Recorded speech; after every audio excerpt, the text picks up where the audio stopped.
वसईतल्या मिठागरातील संपूर्ण वस्ती पाण्याखाली गेलेली आहे। 125 घरांमध्ये पाणी शिरलंय आणि यामध्ये 400 जण अडकले आहेत।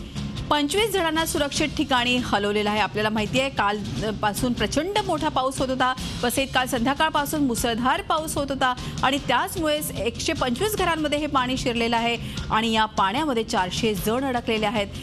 प्रशासनाचे प्रयत्न चालले आहेत, मात्र आतापर्यंत केवळ 25 जणांना सुरक्षित बाहेर काढण्यात यश आलेलं आहे।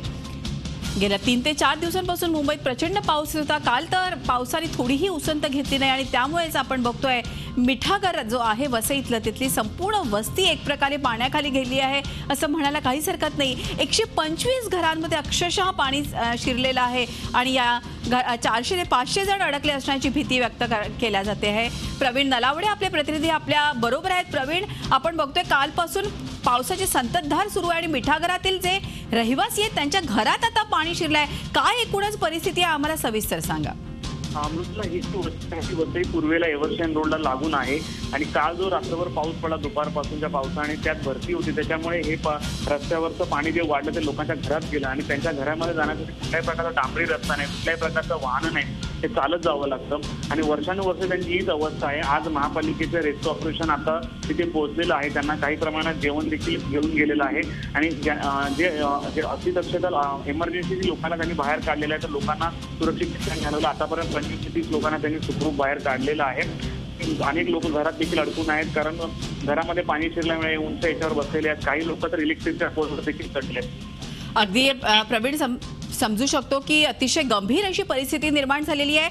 आतापर्यंत केवळ 25 लोकांना बाहेर काढण्यात यश आलंय। प्रशासन किती तातडीनं जोमानं कामाला लागलेलं आहे आणि कुठल्या कुठल्या गोष्टींचा उपयोग करतायत आणि लोक कुठल्या पद्धतीनं बाहेर येऊ शकतात या संदर्भात आम्हाला काय सांगाल? लोक म्हणजे आहेत की कमरेच्या वर इतकं पाणी आहे आणि जर ह्या पाण्यातून चालण्याचा प्रयत्न केला तर कुठल्याही प्रकारचा अपघात किंवा होऊ शकतो। त्या पाण्यात साप देखील वर येऊ लागलेले आता, त्यामुळे लोक बाहेर निघा पसंत करत नाही। जे गावाचे तरुण आहेत ते इलेक्ट्रिकच्या खांबाला बसून ते आहेत, तर काही महिला ज्या आहेत त्या उंच टेकडीवर जर एखादा घर असेल तिकडे जमा झालेले आहेत। परंतु आता जर दिवसभर असा पाऊस राहिला, पाणी ओसरलं नाही तर यांना संध्याकाळपर्यंत यांचं जनजीवन पूर्णपणे विस्कळीत होईल। परंतु पावसाने थोडीशी विश्रांती घेतलेली आहे, दुपारपर्यंत पाणी ओसरण्याची शक्यता आहे। मृदुला, अगदी खरं आहे प्रवीण, आणि लवकरात लवकर प्रशासनानं तातडीनं कामाला लागायला पाहिजे। धन्यवाद ही माहिती दिल्याबद्दल। प्रवीण नलावडे आपले प्रतिनिधी आपल्या बरोबर होते। वसईतल्या मिठागरात या वस्तीमध्ये पाणी शिरलेलं आहे। 140 ते 150 घरांमध्ये पाणी शिरलं आणि आपण बघतोय की कितीतरी लोक या पाण्यात अडकून बसलेले आहेत। झी 24 तास रहा एक पाऊल पुढे।